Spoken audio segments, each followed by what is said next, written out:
If it is in the German Bundesliga, Hamburg against Bayern Munich, then it's often called the North-South Classic.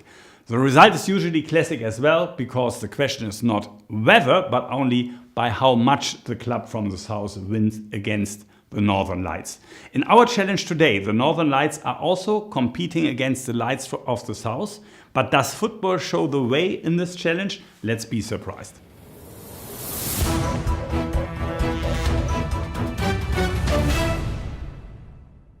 For the North, our challenge is a team consisting of Scandinavia and Canada. Small, cosmopolitan and export-oriented, the north of Europe shines with stable growth, helping by having the EU as a partner. Canada has the United States at its side and benefits from its strength, but could also suffer if it weakens. Australia and New Zealand are the opponents from the south. Natural resources and exports also play an important role, but they are going to Asia, especially China. In the past, the South clearly outpaced the North. But what do the future and especially our experts say? Natural resources, a highly qualified workforce, and modern industrial facilities are making Canada one of the world's most prosperous countries. Its huge oil reserves are second only to Saudi Arabia's, and it's also the world's 8th largest producer of regenerative energy. 3/4 of Canada's exports go to its direct neighbor, the USA, the principal commodity being energy in the form of oil, gas, uranium, and electricity. If the USA is doing well, does Canada also do well? Do you think, Giles Keating, president of the Werthstein Institute? For sure, yes. Canada clearly benefits from the upswing in the United States, and it also benefits from a generally stronger world economy, which boosts commodities, which are very important in Canada. And longer term, Canada's actually a potential beneficiary of global warming as the ice melts and that famous Northwest Passage finally opens up to let ships sail around the top of the world. And so to Frankfurt, to the capital market analyst of the Bader Bank, Robert Halver. Now the US has political problems, no question indeed. What are the effects on Canada? Canada will be the winner. The US is being governed suboptimally, which speaks for Canada, also a North American country, and above all, Canada has commodities and no inhibitions about making trade agreements with Europe and also Asia. As a result, a lot of European investors who until now had only the US in mind are beginning to focus on Canada too.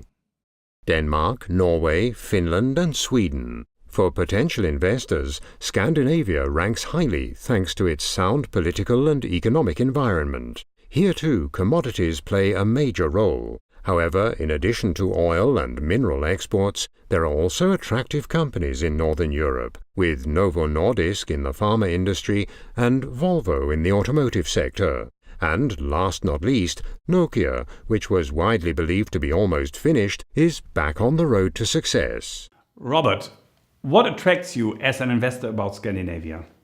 For a long time, Scandinavia was quasi-socialist, state-run economies, high taxes, economic inflexibility. But they've learned from experience. In Sweden especially, Pippi Longstocking land, they've realized that a market economy does have its attractions. And they've also taken a major step forward in digitization. So Sweden can no longer be seen as a byword for inflexibility. Sweden has become very flexible. And I reckon that in that respect, a lot of countries in the Eurozone could take a lot of leaves out of Sweden's book. And once again back to London to Giles Keating. Sounds like an attractive investment in Northern Lights, but any risks, Giles? Well, of course there are risks. I mean, if Washington political problems really damage the US economy, for sure that will hit Canada. And as it hits the broader world economy, it can hit the commodity side as well. And if I look at the Nordics, well, again, they're vulnerable to problems in the EU. And they're not immune to the immigrant crisis. You know, Sweden's actually got one of the highest per capita immigration rates. Many thanks to Giles Keating. And now we come to the opponent in the challenge and travel around the world to the lights of the South. Australia, not only a popular travel destination, economically too, Down Under has a lot going for it. Stable growth for several years now, low unemployment, low debt, and a robust and stable financial system. plus abundant raw materials and solvent customers in Asia, in particular China, on its doorstep. Much smaller economically and not quite so successful neighbouring New Zealand, also a member of the Commonwealth. The former agricultural country has meanwhile developed into an industrialised free market economy that is globally competitive. Giles, one more question. The role played by the US and the EU in the north is played by Asia and particularly by China for the lights of the south. Is that right? No, I completely agree. And I think if I look at Australia particularly, but also New Zealand, they really do benefit from exporting commodities into Asia. It's a major driver for their economies and very positive, actually. Okay, let's take a look back over the last 5 years. Who had their nose in front? Well, that in a way is the problem. The strong Asian demand has really pushed the Southern Lights ahead over the last years. But now I do think it's time for a bit of catch-up. I think now that the EU and now that the US is actually picking up steam, I think it's a chance for the Northern Lights to start outperforming again. Okay, thanks again, Giles Keating. Then let's go to Paris, to Valérie Planiol. With you, I want to summarize what has been said. What is your conclusion? Well, the northern and southern countries share many common features. They are among the highest GDP per inhabitants in the world, and they have gone under a very strong welfare state reforms and reduced their public debt in the past years.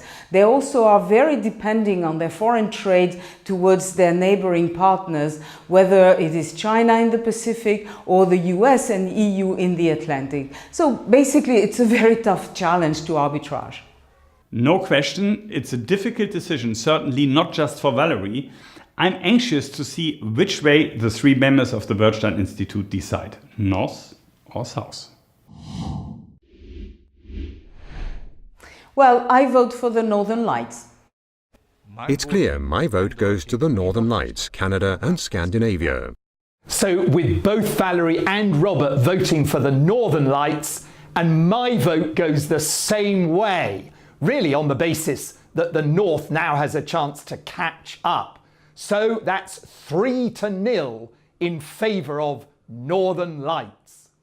So clearly, I'm a little surprised. While on the football field, the South is almost always in front in this challenge, the High North dominates. If you also want to benefit from our Northern Lights, Canada and Scandinavia, add this zeitgeist to your Werthstein portfolio.